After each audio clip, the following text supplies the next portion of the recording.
Therefore, we have two formats of our MSBA program. It's the exact same curriculum, 36 credit hours. It's just formatted a little bit differently. So the 10-month program is in person here on campus at UT Austin. It's a full-time program, full-time commitment. We definitely don't, we tell students that you will not be able to work even part-time while in the full-time program. So if working your full-time job is important to you, then that is what we would suggest for in terms of the working professionals format. So I don't want the name working professionals to discourage you if you don't have any work experience. We call it the working professionals program because it's designed so that you can work full-time during the day and then take classes one night a week. And those are live synchronous classes, typically 7 to 9:45 at night. But then we also offer a unique set of 5 on-campus immersives with the Working Professionals program so that you get those in-person networking opportunities that the full-time students get as well. So keeping that in mind, if you want to work, that's really the biggest difference in terms of the two formats. The other thing to keep in mind is that the full-time program is OPT eligible, but the working professionals is not. So that's an important thing to keep in mind. Both formats start in the summer. So the application cycle that just currently opened, that is for a summer 2026 start for both formats. So the working professionals format starts in June, and then the full-time program starts in July. I just want to highlight a little bit more about those in-person immersives for the Working Professionals program, highlighting the fact that you do get to come on campus for some really important programming that we put together 5 times throughout the 23 months that our students in the Working Professionals program are in it. So it's 5 immersives, essentially 5 different times that students come on once a semester, essentially. So you get one-on-one career coaching opportunities, as well as we take our students to different site visits. So some of the places we visited before, we took our Working Professional students to visit with the Dell analytics team as well as the Whole Foods analytics team here in Austin. If you are a UT student currently in your undergrad, the Bridge program might be right for you. So essentially with the Bridge program, you get to apply a year earlier than traditionally, and you would hopefully get admitted into the program a year earlier. And so you get to kind of start the MSBA classes earlier. So if you're interested in Bridge, we have a specific Bridge info session coming up on September 25th. So stay tuned for that if you want to get to meet with our admissions recruiters, and they can answer more specific questions about Bridge. But ultimately, if you are a UT undergrad planning to graduate December 2026 or spring 2027, then you would be eligible to apply to the Bridge program this year.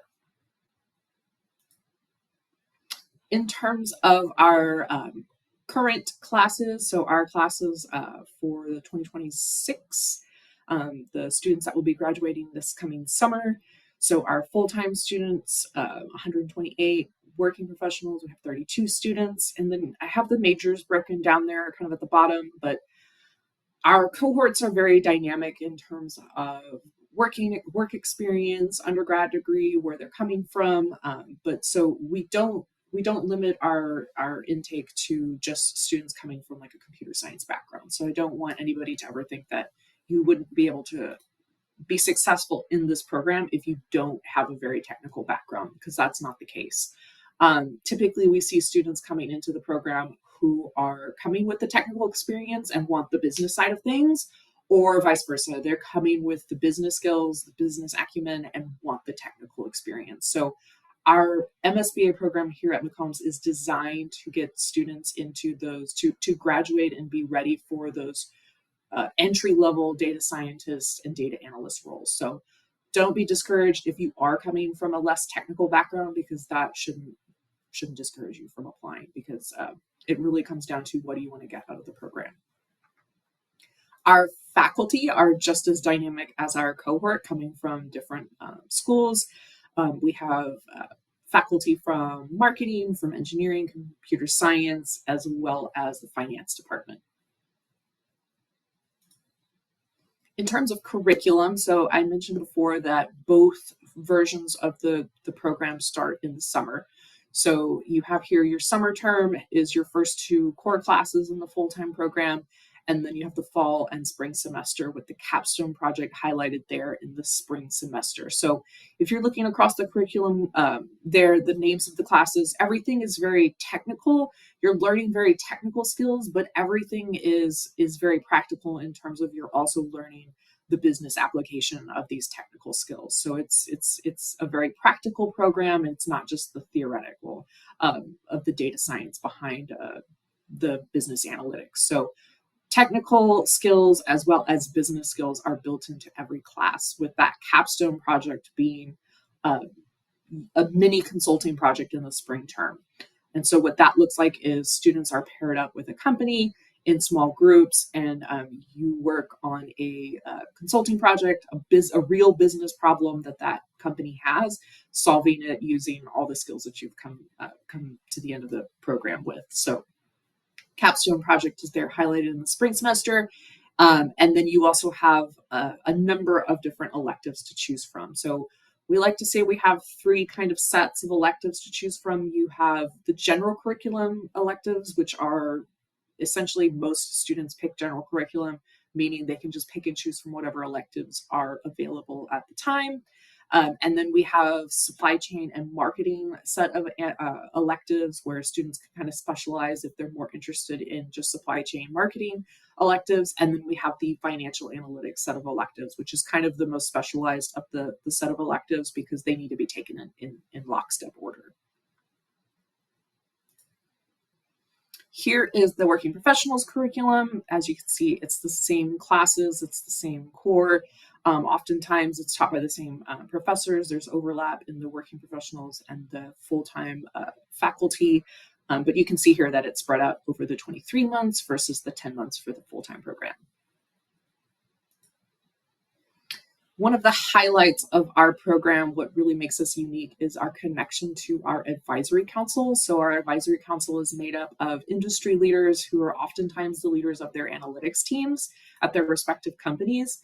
And so the advisory council, we meet with them, the program director meets with them directly, formally twice a year, but then lots of informal meetings throughout the year to talk about updates to our curriculum, making sure that we have relevant curriculum as well as elective choices. So a lot of the times conversations with our advisory council leads to updates in our electives and the addition of new elective choices as well. Because really what the advisory council is most beneficial for is that they're able to tell us what they are looking for in new hires, this relevant skills and technologies that their new hires are using coming into programs. So advisory council is a very important resource for us. And there's opportunities throughout the program for our students to network with those advisory council members because ultimately the advisory council members do hire our students. I did mention that our program is very career oriented, so highlighting the career resources throughout the program is pretty important. So in the full-time program, the 10-month program on campus, classes are Monday through Thursday, pretty much 8 a.m. to 8 o'clock at night. But then on every Friday, you have events that are hosted by the career team. So career resources and networking is built into our student schedules every Friday. So lots of different opportunities for students to meet one-on-one with their career coaches besides the workshops that are held on every Friday. And those workshops might also end up being panels from outside recruiters, industry specialists, industry consultants that our career coaches have access to. So the career piece within the MSBA format is really important in terms of you're not just learning the academic piece, but you're also learning how to launch your career while you're in the program.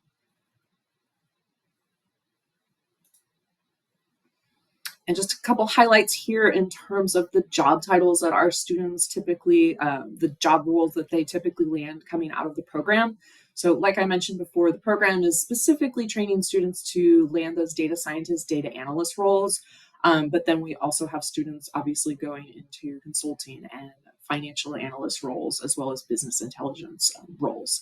And as far as companies that hire for our students, the companies here that I have listed, these are some companies are part of our advisory council, as well as just companies that recruit from our students. So you can see they come from a wide range of industries, including tech, healthcare, manufacturing, financial services. So these companies often will also sponsor capstone projects. The advisory council companies will also sponsor capstone projects. So there's a lot of overlap in terms of the resources and the networking opportunities that our students have. All right, so let's dive into the admissions requirements and what the application looks like. So first off, you do need to have a bachelor's degree. Um, and like I said, all majors are considered, are welcome. We are not looking for just computer science backgrounds here. The graduate school requires a 3.0 or higher GPA, but if your GPA is slightly below that, that's not the end of the world because your app is reviewed holistically. So there's never going to be one thing that the admissions committee that makes the admissions committee say yes or no in terms of your application. Everything is reviewed holistically. As far as official transcripts, you will need to submit transcripts for all higher ed institutes that you've attended. And there's kind of two steps there. So when you apply with the MSBA application, you can just do a PDF copy of your transcript. But once you've actually submitted your application and paid the app fee, the graduate school will require the official transcripts being sent in. So just know PDF is okay for to be able to submit your application, but then there's that follow-up step. In terms of program readiness and prerequisites, our two hard prerequisites are a formal credit of statistics and a formal credit of calculus. So having those two will give you the foundation in the quantitative skills that you would need to be able to be successful in the program. In terms of technical prerequisites, we do like to see computer programming, even if it's something you've pursued on your own. Maybe if you are coming from a non-technical background, we do like to see that you've started to learn Python programming on your own. You've taken the steps to be able to get ready. So it's okay if you don't have a formal credit of computer programming. We also have lots of suggestions in terms of Coursera, Udemy courses that you can take, as well as some courses that are offered here through UT that are designed to get students ready in terms of the programming. As far as test scores, we are GRE and GMAT test optional, so you don't have to include those. Oftentimes, we recommend including those test scores if maybe you just want to reiterate the fact that you have the quantitative skills. So maybe you've been out of school for a while and you want to show that you still have the math skills, or maybe your GPA was a little bit lower and so you want to add that as a supplement into your application. So GRE, GMAT, totally optional. TOEFL, IELTS are required, or IELTS are required for international students, keeping in mind that there are several exempt countries for that requirement. So if a student is applying and they have their undergrad from India, then they are exempt from the TOEFL IELTS requirement. So just a note there. And then the final piece of your application is your letters of recommendation, as well as your essays and your resume. A couple of notes about the letters of recommendation. Think about where you are in your career or your undergrad degree. So if you're coming straight from undergrad, it might make more sense to have two academic letters of recommendation versus someone who's been out of school for a while and has lots of work experience. Obviously, two professional letters would make more sense in that regard. If you want to mix it up and have one letter of recommendation from an academic source and then one from a professional source, that's obviously acceptable as well. But just keep in mind what your background is in terms of who you would ask for a letter of recommendation. The strongest letters of recommendation come from people who can speak to your quantitative skills, your technical skills, your communication skills. And then a note about the resume, it doesn't have to be limited to a page. You can highlight, projects, maybe research that you've done outside of your classwork to highlight your readiness for the program. Here are our updated tuition costs for in-state and out-of-state. So if you're an international student, you would be paying the out-of-state tuition. As far as financial aid, we do offer a limited amounts of partial scholarships that are merit based from the MSBA program itself. So, in order to qualify for those scholarships, there's no extra application. Basically, if someone is admitted into the MSBA program, they're automatically considered for that merit scholarship. And again, it is limited, so it's definitely not a full tuition scholarship. So that being said, we tell students we definitely encourage them to look for outside sources of financial aid and complete your FAFSA. Here are our application deadlines. So round one coming up, deadline is October 14th. And then our final international deadline is January 13th. So that would be round two. If you are interested in the Working Professionals program, since it starts in June, we do cut off applications at the round three. So the round three deadline is the final MSBA Working Professionals deadline. In terms of applying, it's really easy. You just apply through our website, and you can actually apply to two different programs, two different MS programs. So you could apply to the full-time and the Working Professionals program at the same time with the same application fee, or if you were maybe interested in MSF or MSM or MSITM, you can apply to any combination of two MS programs. In terms of decisions, we typically release decisions 6 to 8 weeks after the round closes. So students that apply in that round one by October 14th, typically students in round one here get a decision from the admissions committee by like mid-December. Couple of events coming up that I wanted to give you guys a heads up on. So we have an MS application workshop coming up. It is virtual and it's hosted by our recruiters. So it's an opportunity to basically be working on your application and have somebody there for any questions that you have as you're working through. So that's a great workshop if you want to attend that. And then we have our MSBA Faculty Connect coming up Tuesday, the 23rd. So if you want to talk to our faculty program director, he can give you a little bit more insight into specifics about classwork, the coursework, as well as career outcomes that our students can expect. So definitely that's a great next event to attend is the Faculty Connect. If you have any questions moving forward as you start your application, be sure to email us at the Texas MSBA email, and then you can also sign up. Hannah and I host office hours, virtual office hours every Tuesday, so you can sign up for that. And at this point, I will turn it over to Hannah so that we can get into our Q&A session. Great. Thank you, Caitlin. So there have been a few questions in the chat as I've been going through. There's one that I wanted to address verbally, asking about people coming from business backgrounds, any advice on which round to apply for, kind of based on your background or where you're coming from. What we like to say is that if you know that UT is your first choice, because the program, the in-person format in particular, has a physical limit to the amount of seats in the program, the earlier you apply, the better. But we have 4 different rounds and we're considering people in all rounds. So if there's a course that you're waiting to take and you want to make sure to highlight it on your application, that would be a good reason to maybe wait a little bit later for that, just so you can make sure that we're kind of considering that as part of your application.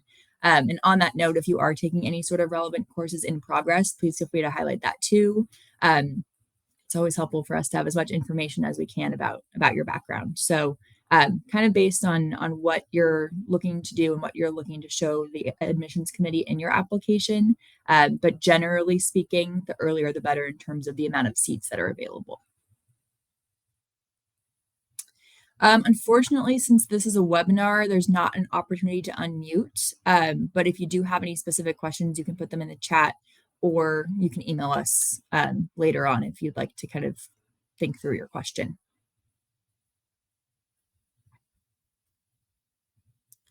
There is a question about the GRE as a substitute for calculus and statistics. So generally speaking, the GRE is an optional piece of the application for all of our applicants. So you are welcome to submit scores if you feel like it would help your application to demonstrate quantitative abilities in any way. It does not necessarily make up for our calculus and statistics requirement. If you haven't taken a calculus or a statistics course, we recommend taking a formal course if you can through a community college or through another means so that you can highlight that on your application. But unfortunately, the GRE GMAT wouldn't necessarily substitute that. It would just kind of highlight additional quantitative abilities if you would like to supply that score. There is a question in the chat about graduation. So yes, you are able to supply whatever version of your transcript you have at the time of applying. You'll just need to have earned your bachelor's degree by the time the program starts. So that's something that we can kind of address on a one-on-one basis, but it looks like this person in particular is graduating in the next few months. So what you'll want to do is just provide a PDF copy of your transcript at this point. And then after you have graduated, you will be supplying the graduate school with your final official transcript indicating that you've graduated. Yeah, another similar question. If you are graduating in December, yes, please supply us with an unofficial transcript on your application. A PDF copy is great. You will still need to provide the graduate school with an official copy, but it's okay if you haven't graduated by the time you're applying, again, just as long as you will have graduated by the time the program starts. So you'll just be able to give us that PDF copy, send the graduate school an official copy, and then once you've graduated, you'll need to provide another transcript showing that you have completed your undergraduate degree. In terms of the Great Learning Certificates, that is a great question in terms of the credits being considered when applying for the MSBA. So yes, please highlight that on your application. Show us what you have been learning in the Great Learning Program. We definitely want to see anything that might be relevant to your application. So please feel free to highlight that. It's not necessarily something that we would be accepting transfer credit for in terms of any of our courses counting as courses that you've taken in that program. But definitely something that's really helpful for us to see in terms of your preparation for the program. So yes, please feel free to highlight that. In terms of competitiveness for our two different formats of the MSBA program, the only real difference, because it's the same exact program, is in our admissions review, the online format, the working professionals online, primarily online format, doesn't have that same physical limit to the amount of seats in the program. So it's typically a smaller cohort, but we can admit more people generally. Not to say that it's not the same program itself, but just because it doesn't have that same physical limit to the amount of seats, we are able to consider people differently in that sense. So if you are interested in learning through that format, it's definitely something that we would suggest. You're also able to provide two applications, so you can apply to both our full-time and our working professionals formats, and apply to both. So that is something that you're able to do, and we'll review your application holistically for both of those formats. But our review is exactly the same for both because it's the same program. The only difference is that we don't have that physical limit to the amount of seats in the working professionals program. There are scholarships available through our office. They're merit scholarships, and we review each application automatically for that. So if you were able to receive that, you would receive notification in your admissions letter. And it's definitely not a fully funded scholarship. Typically, there are a few $1,000s. So that's the main source of aid that our office gives out in terms of scholarships. You're welcome to look for any other outside source of aid if you're looking for other scholarships specifically. Does it matter what calculus statistics course that's taken? Any calculus course, any statistics course that is relevant, we would suggest that you highlight it on your application. We'll look at your transcript and we'll be able to verify that you've taken it. If you have AP credit, that would count as well. So definitely feel free to highlight anything that you think might be relevant to calculus or statistics, and we will kind of verify it on your transcript as part of our review. In terms of conditional admission, let me read the rest of your question here because it looks like there's a little bit of a longer background. Be okay to apply with the course listed as in progress. So we don't necessarily have a conditional admission in the sense that you are speaking of. We have a course through UT that we sometimes will admit students with a condition that they take a programming course through our UEX platform. So that's really the only conditional acceptance that you would maybe see if we were wanting you to maybe enhance your programming skills a little bit more before beginning the program. So that is something that you might see. We do also waitlist people based on kind of competitiveness of the application. But if there is a course that's in progress, that's something that we'd probably want to talk on a more one-on-one basis with you about, just because each case is a little bit different. But really the conditional acceptance is kind of reserved for people that we want to enhance their programming skills a little bit. So hopefully that answers your question. And if you have additional questions about that on a one-on-one basis, please feel free to email us. We'd be happy to answer that. And then in terms of application fee waivers, our office does not provide any application fee waivers. You're welcome to talk to the graduate school if you would like to ask them. But it's more of they don't give them out as freely as you may think. So you can definitely reach out to them. They have kind of a set of credentials that you'd have to go through to make sure that you are eligible for that, but it's unlikely that you would receive one, just as a heads up. If I have taken CS courses in residence at UT, is that relevant quantitative coursework? Yes, yeah. So feel free to highlight anything that you think might be relevant on the application. There's an academic supplement section where you can kind of highlight any programming courses, any computer science courses that you've taken, and note the specific skills that you learned in those courses, whether it was C++, C Sharp, SQL, anything that might be relevant. You're able to kind of break it down and highlight exactly what programming language you've used. So you're going to be able to do that as part of the application, and please do. It's always helpful for us to have as much information as possible.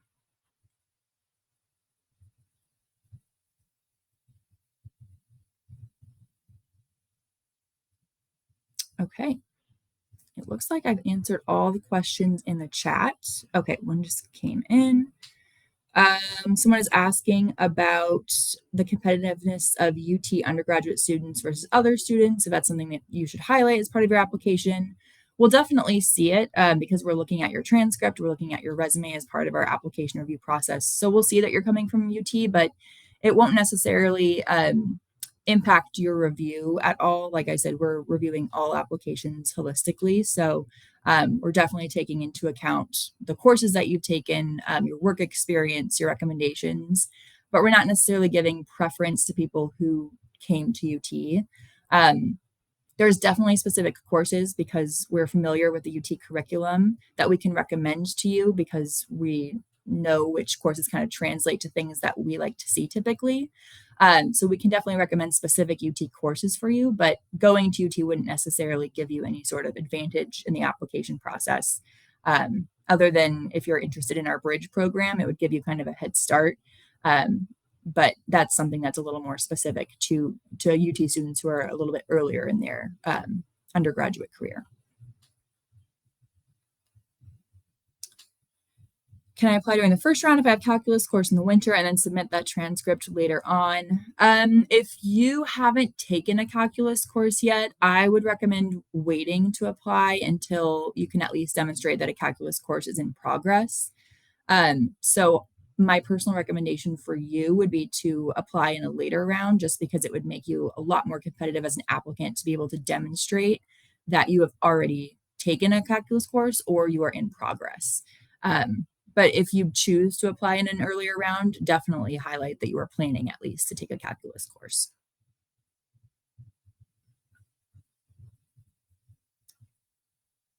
It looks like someone has another question about great learning credits. Does highlighting them mean the consideration, as I see many similar courses and even the same for some of them? So the Great Learning Program is kind of more of a precursor to our MSBA program. It's not equivalent, but it's a great form of preparation. So you might see similar names of courses or similar topics, but the MSBA program is going to do a much deeper dive into those topics and those themes than the Great Learning Program will. So like I said, there's not going to be an equivalency in terms of transfer credits. but it's a great form of preparation for the program. So definitely something that if you're doing, you should highlight on your application. But like I said, unfortunately, not necessarily a transfer of credits.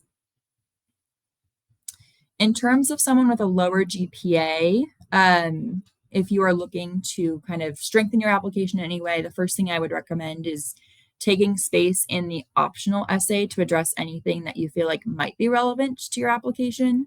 If you have a lower GPA, that's a great place to do it.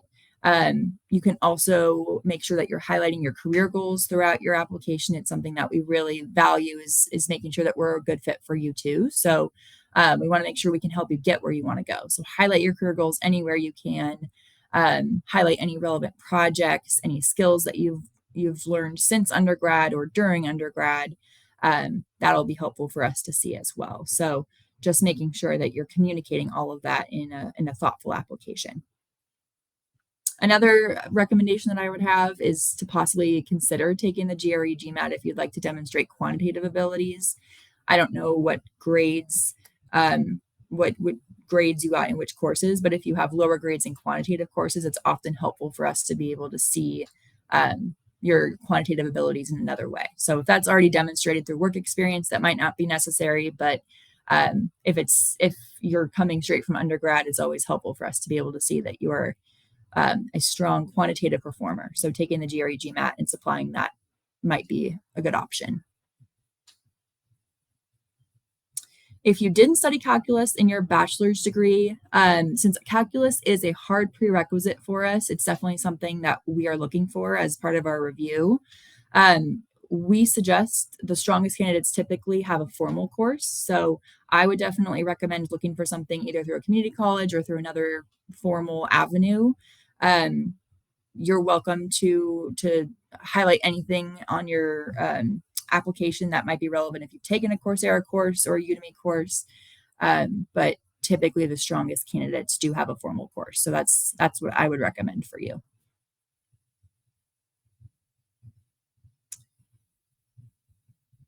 It looks like someone's question is kind of how we are evaluating people coming from undergrad versus people who have been working for a few years. We're not necessarily putting people into different pools in terms of undergrad compared to other undergrad or people coming from work experience compared only to people with a lot of work experience. We're reviewing all applications holistically. And if you're coming straight from undergrad, we think that you might be able to bring something to the table that someone with a lot of work experience might not have at this point. It's relevancy of curriculum updates and fresh perspectives on academic pieces of the program, whereas someone with a lot of work experience is bringing that experience to the program, things that they've learned on the job, and different industry trends, and everyone's able to learn from each other. So we really value kind of creating a balanced cohort that really has people coming from many different backgrounds, academically, professionally, but also in the amount of work experience that you have. So we're evaluating everyone in the same kind of pool. We're not necessarily breaking people into different groups, and just kind of looking at the applications as a whole and your career goals, your projects, anything relevant that you may be working on. Yes, so hopefully that answers that question. Just to clarify, both a formal course of statistics and a formal course of calculus are required. Yes, we do require a formal course of both statistics and calculus separately. So definitely feel free to highlight that in any way that you can. And to be more specific about the statistics course, it looks like you took one through the Moody College, but I'm not sure if that fits the requirement. Please feel free to email us with your syllabus or the name of the course. That might be helpful for us just to be able to give you a more personalized answer. But really, any sort of business statistics course would meet that requirement.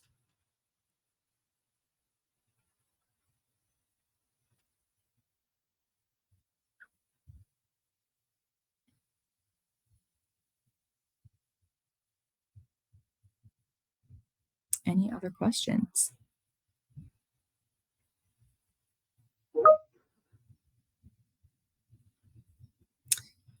Yeah, so the same question about the lower GPA. Yep, like I said, please feel free to use that optional essay to address anything that you think might be relevant for the admissions committee to know about your situation. If you have lower grades in quantitative courses, you may consider taking the GRE GMAT. Other than that, feel free to highlight your career goals, projects that might be relevant, anything of that nature.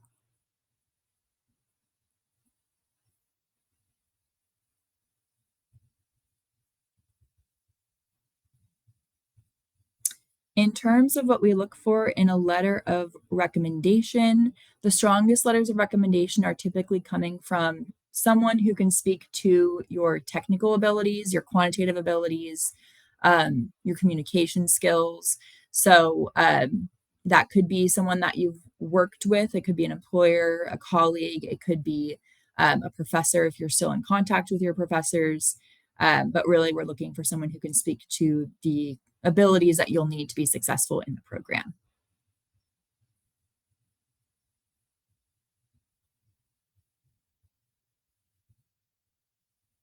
Okay. Well, it looks like I've answered all the questions in the chat. Like Caitlin said, here's our email address on the screen for all of those who want to get in contact with us after this information session ends. But we look forward to seeing your applications come through. And it was so nice to see all of you on here today. Thanks, everyone. And Jessica, just to answer your last minute question, letters of recommendation are submitted by the recommender. So you won't be supplying those, your recommender will. So um, if you have a letter of recommendation from years ago, your recommender will still need to provide one themselves, as opposed to you providing one.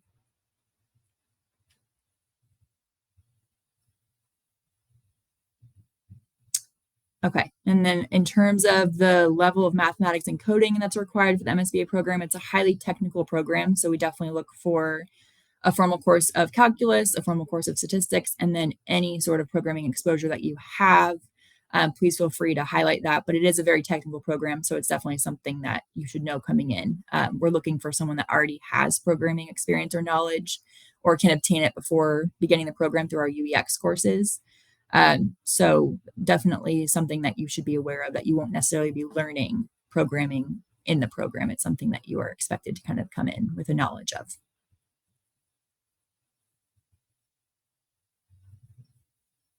Okay.